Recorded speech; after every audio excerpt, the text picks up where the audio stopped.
tutorial is about swing eighth, like this. Da, da, da, da, da, da, da, da. So as you know, swing eighth means that we're going to have, instead of 2 eighth notes, you're going to kind of play it as it was a quarter and eighth notes at the end. So for this song of grade 1 celebration series, swinging leprechaun, we're going to teach today the last bar for one of my students. So it's going to be like this. Da, da, da, da, da, da, da, da, da.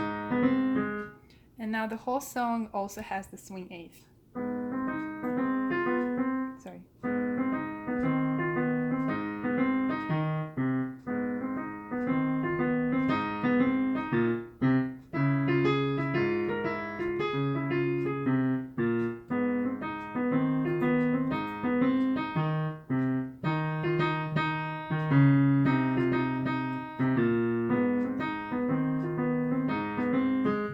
So make sure not to overstay on the A flat at the end.